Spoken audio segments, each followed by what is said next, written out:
Sa ngalan ng Ama, ng Anak at ng Espiritu Santo. Amen. Ang pagpapala ng ating Panginoong Hesukristo, ang pag-ibig ng Diyos Ama, at ang pakikipagkaisa ng Espiritu Santo, naway laging sumainyong lahat. At sumainyo rin. Magandang umaga po sa inyong lahat. Magandang umaga po, Father. Araw po ng Martes sa ika-6 na linggo ng Pasko ng Pagkabuhay. Sa banal na misang ito, isinasama po natin ang ating mga daladalang kahilingan.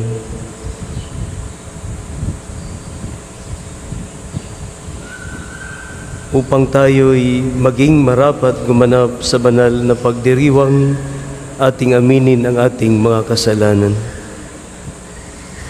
Inaamin ko Sa makapangyarihang Diyos at sa inyo mga kapatid, na lubha ako nagkasala sa isip, sa salita at sa gawa at sa aking pagkukulang.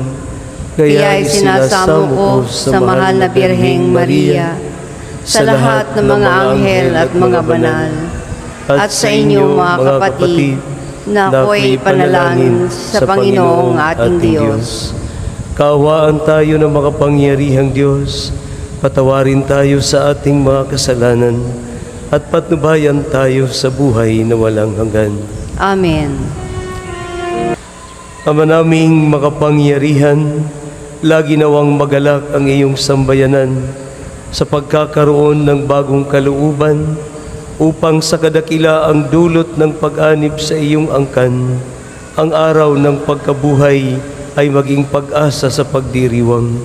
Sa pamamagitan ni Hesukristo, kasama ng Espiritu Santo, magpa sa walang hanggan. Amen.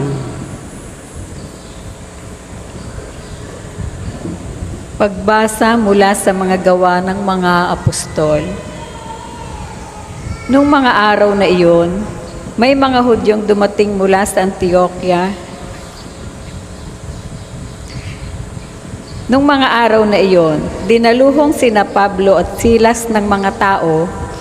Matapos pahubaran ng mga pinuno, sila'y paulit-ulit na ipinahagupit, saka ipinabilanggo at pinabantayang mabuti. Ipinasok sila ng bantay sa kaloob-looban ng bilangguan at ipinangaw ang mga paa. Nang maghahating gabi na, sina Pablo at Silas ay nananalangin at umawit ng mga imno at nakikinig naman ang ibang mga bilanggo. Di kaginsa-ginsay lumindol ng napakalakas. Ano pat nayanig pati ang pundasyon ng mga bilangguan. Pagdakay nabuksan ang mga pinto at nakalag ang mga tanikala ng mga bilanggo. Napabalikwas ang bantay bilangguan at nang makitang bukas ang mga pinto, hinugot ang kanyang tabak at tangkang magpapakamatay sa akalang nakatakas ang mga bilanggo. Ngunit sumigaw si Pablo, "Huwag mong saktan ang iyong sarili. Narito kaming lahat." Humingi ng ilang ilaw ang bantay, patakbong pumasok at nanginginig na nagpatira pa sa harapan ni Pablo at Silas. Inilabas niya ito at ang sabi, "Mga Ginoo, ano pong dapat kong gawin upang ako'y maligtas?" Sumagot sila, "Sumampalataya ka sa Panginoong Hesus at maliligtas ka, ikaw at ang iyong sambahayan." At ang salita ng Panginoon ay pinahayag nila sa kanya at sa lahat ng nasa kanyang bahay. Nang gabi ring iyon, hinugasan ng bantay ang kanilang mga sugat at nagpabinyag siya pati ang buo niyang sambahayan. Pagkatapos sila isinama niya sa kanyang tahanan at hinaina ng pagkain, galak na galak siya at ang kanyang buong sambahayan, sapagkat sila'y natutong sumampalataya sa Diyos. Ang salita ng Diyos. Salamat sa Diyos. Ang tugon po sa Salmo, "Ligtas ako sa iyong piling, lakas ko'y sa iyo nanggaling." Ligtas ako sa iyong piling, lakas ko'y sa iyo nanggaling. Ako poon, buong pusong umaawit ng pasasalamat sa harap ng mga anghel, pupurihin kitang ganap. Sa harap ng iyong templo ay yuyuko at gagalang, pupurihin kita roon, pupurihin iyong ngalan. Ligtas ako sa iyong piling, lakas ko'y sa iyo nang galing. Dahilan sa pag-ibig mo at sa iyong katapatan, ika'y tunay na dakila, pati iyong kautusan. Noong ako'y tumawag, tinanggap ko ang tugon mo. Sa lakas mong itinulong, ay lumakas agad ako. Ligtas ako sa iyong piling, lakas ko'y sa iyo nang galing. Nahahandang harapin mo, mapupusok kong kaaway. Ligtas ako sa piling mo, sa lakas na iyong taglay. Yaong mga pangako mo ay handa mong tukding lahat, at dahilan nito, poon pag-imoy mo'y di kukupas, at ang mga sinimulang gawain mo'y magaganap. Ligtas ako sa iyong piling, lakas ko'y sa iyo nang galing. Magsitayo po ang lahat, Sumainyo ang Panginoon. at sumainyo rin. Ang pagpapahayag ng mabuting balita ng Panginoon ayon kay San Juan. Papuri sa iyo, Panginoon. Noong panahong iyon, sinabi ni Jesus sa kanyang mga alagad, "Ngayoy paroroon na ako sa nagsugo sa akin. Wala isa man sa inyo nagtatanong sa akin kung saan ako pupunta. At ngayong sasabihin ko sa inyo, natigib kayo ng kalungkutan, ngunit dapat ninyong malaman ang katotohanan, ang pag-alis ko'y sa ikabubuti ninyo, sapagkat hindi paririto sa inyo ang patnubay kung hindi ako aalis. Ngunit kung aalis ako, susuguin ko sa inyo ang patnubay. Pagdating niya ay kanyang patutunayan sa mga tao sa sanlibutan na mali ang pagkakakilala nila sa kasalanan, at ipakikilala niya kung ano ang matuwid at kung ano ang kahatulan. Mali sila tungkol sa kasalanan, sapagkat hindi sila nanalig sa akin. Tungkol sa matuwid, sapagkat ako'y paroroon sa Ama at hindi na ninyo makikita. Tungkol sa kahatulan, sapagkat hinatulan na ng pinuno ng sanlibutang ito. Ang mabuting balita ng Panginoon. Pinupuri ka namin, Panginoong Hesukristo. Maligayang pagdating sa pambansang dambana at parokya ni Santo Padre Pio. Mayroon po akong caption na nabasang nagsasabing, "Huwag kang matakot sa pagbabago, dahil kadalasan ang hatid ng pagbabago ay nakabubuti sa iyong pagkatao. Kaya nga nagkakaroon ng kaunlaran ang pagkatao ng isang tao dahil sa pagbabago." Marahil ay pag mayroon tayong mga pinangahawakan na napakahirap bitiwan,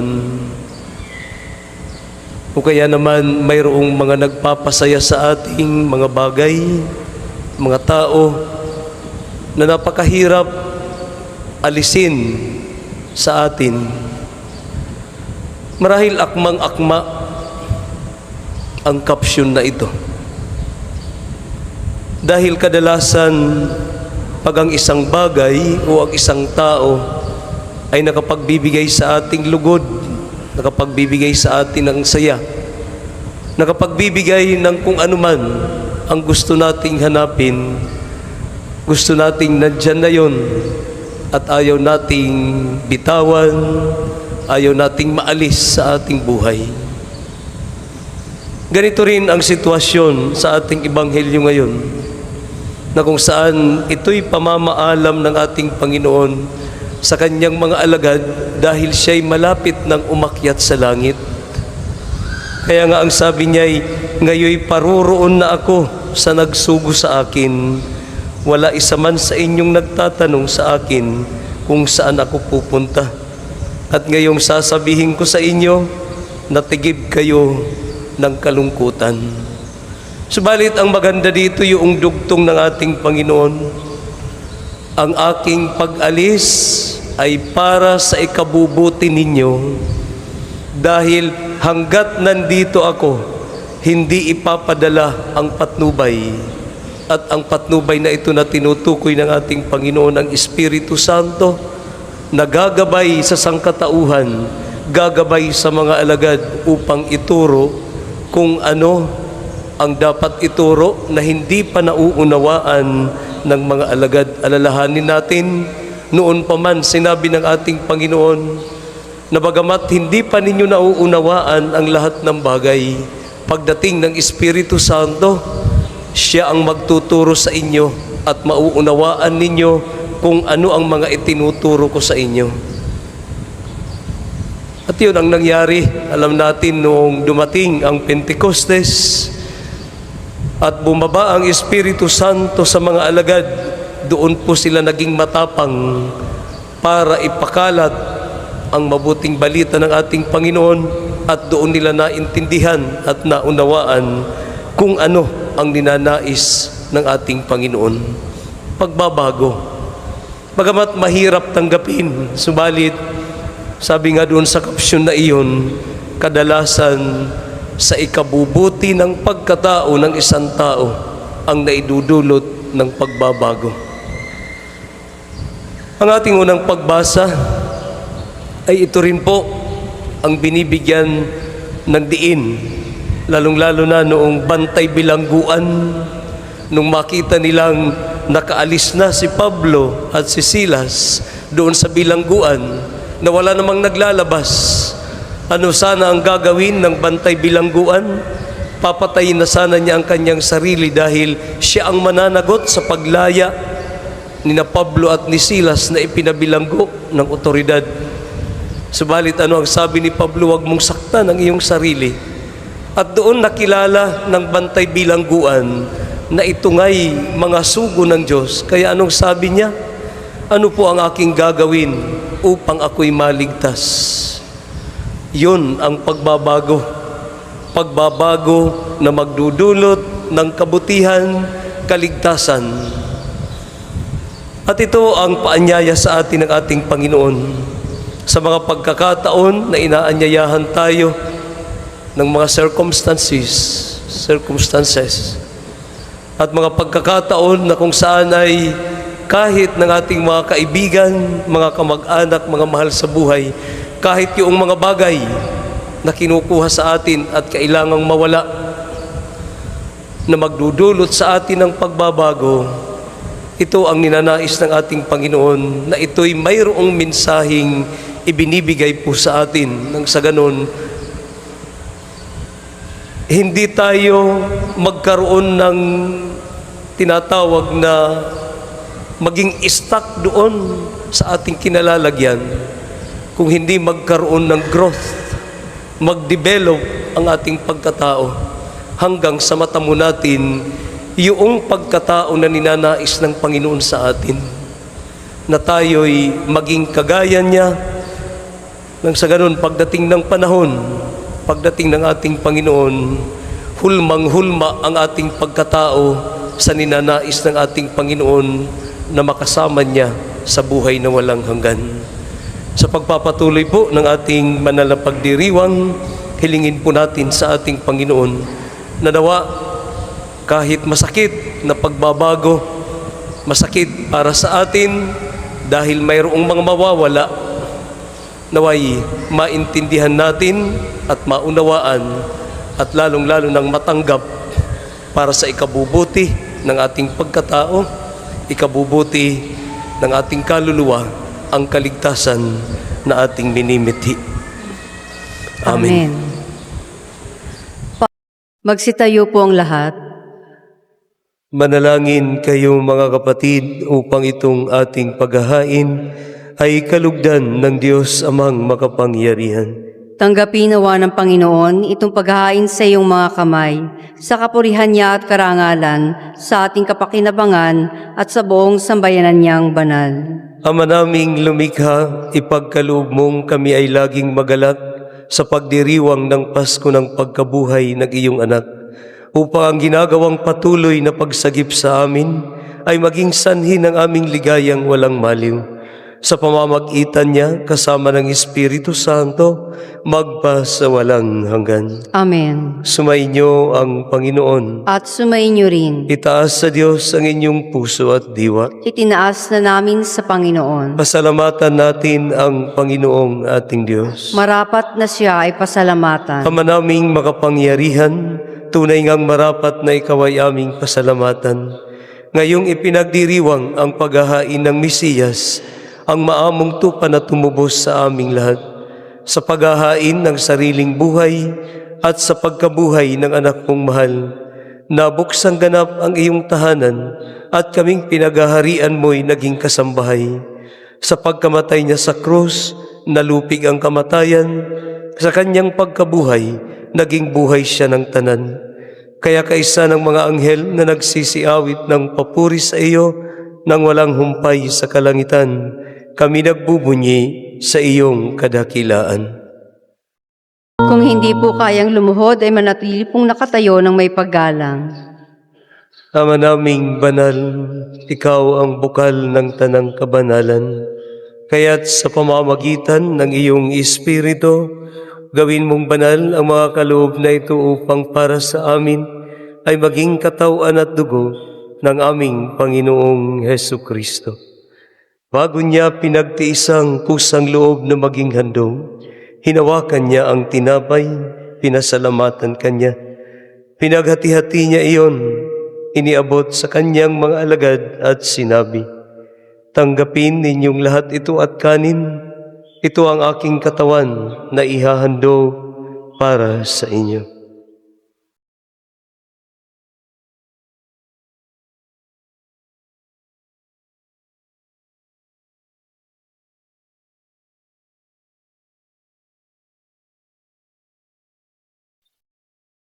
Gayon din naman nang matapos ang hapunan, hinawakan niya ang kalis at muli kanyang pinasalamatan. Iniabot niya ang kalis sa kanyang mga alagad at sinabi, "Tanggapin ninyong lahat ito at kanin, inumin.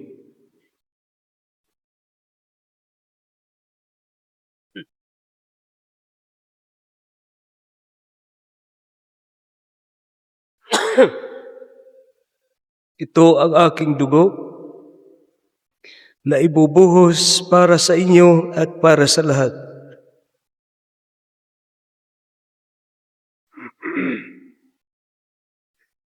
Sa ikapagpapatawad ng mga kasalanan, gawin ninyo ito sa pag-alala sa akin."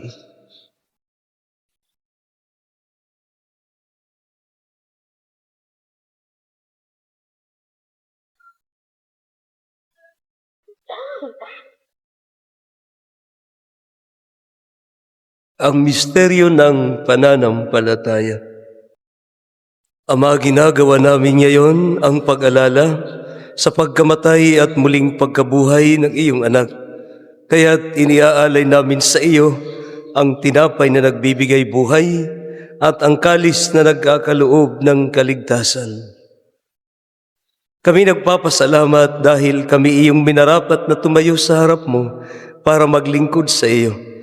Isinasamo namin kami magsasalo-salo sa katawan at dugo ni Kristo ay mabuklod sa pagkakaisa sa pamamagitan ng Espiritu Santo. Alalahanin mo si Pilipina Arcoico na tinawag mo mula sa daigdig na ito. Noong siya'y binyagan, siya'y nakaisa ni Kristo sa pagkamatay. Ngayong siya'y pumanaw, naway makaisa siya ni Kristo sa pagkabuhay. Alalahanin mo rin ang mga kapatid naming nahimlay, nang may pag-asang sila'y muling mabubuhay, gayon din ang lahat ng mga pumanaw. Kaawaan mo sila at patuloyin sa iyong kaliwanagan. Kaawaan mo't maging dapatin kaming lahat na makasalo sa iyong buhay na walang wakas, kaisa ng mahal na Birheng Maria na Ina ng Diyos, si San Jose ang kanyang banal na esposo, ang mga apostol at ang lahat ng mga banal na namuhay dito sa daigdig ng kalugod-lugod sa iyo, maipagdiwang naman namin ang pagpupuri sa ikararangal mo sa pamamagitan ng iyong anak na aming Panginoong ni Hesu Kristo. Sa pamamagitan ni Kristo kasama niya at sa Kanya, ang lahat ng parangal at papuri ay sa iyo, Diyos amang makapangyarihan, kasama ng Espiritu Santo, magpa sa walang hanggan. Amen. Amen. Amen.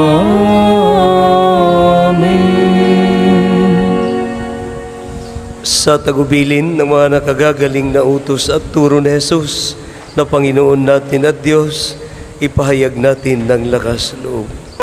Hinihiling namin kami iadya sa lahat ng masama, pagkalooban ng kapayapaan araw-araw, iligtas sa kasalanan at ilayo sa lahat ng kapahamakan, samantalang aming pinananabikan ang dakilang araw ng pagpapahayag ng tagapagligtas naming sa Hesu Kristo.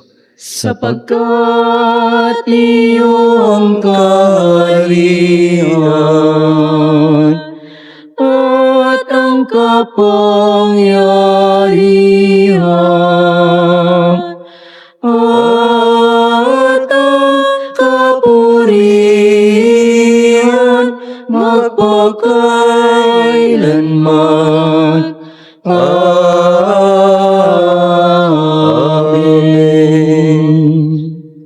Panginoong Hesu Kristo, sinabi mo sa iyong mga apostol, kapayapaan ang iniiwan ko sa inyo. Ang aking kapayapaan ang ibinibigay ko sa inyo. Tunghayan mo ang aming pananampalataya at huwag ang aming mga pagkakasala. Pagkalooban mo kami ng kapayapaan at pagkakaisa ayon sa iyong kalooban, kasama ng Espiritu Santo, magpa sa walang hanggan. Amen. Ang kapayapaan ng Panginoon naway laging sumainyong lahat. At sumainyo rin. Magbigayan po tayo at maghangad ng kapayapaan sa isa't isa. Kung hindi po kayang lumuhod, ay manatili pong nakatayo ng may paggalang. Mga kapatid, na ito ang ating Panginoong Hesus, ang kordero ng Diyos na nag-aalis ng mga kasalanan ng sanlibutan. Papapalad po tayong inaanyayahan sa kanyang banal na salo-salo. Panginoon, hindi ako karapat-dapat na magpatuloy sa iyo, ngunit sa isang salita mo lamang ay gagaling na ako. Ang katawan ni Kristo. Amen. Manalangin tayo. Ama naming mapagmahal, ang aming mga pagluhog ay iyong pakinggan para sa pagkakamit ng iyong tulong sa amin sa araw-araw at para sa pagkakaloob ng ligayang walang katapusan na pawang idinudulot ng banal na pakikinabang sa pagdiriwang ng pagpapalitan ng iyong mga bigay at ng aming mga alay. Sa pamamagitan ni Hesu Kristo, kasama ng Espiritu Santo, magpa sa walang hanggan. Amen. Sumainyo ang Panginoon At sumainyo rin. at pagpalain po kayong lahat ng makapangyarihang Diyos, ang Ama, Anak at ang Espiritu Santo. Amen. Naihain na po ang banal na misa, humayo kayong mapayapa. Salamat sa Diyos.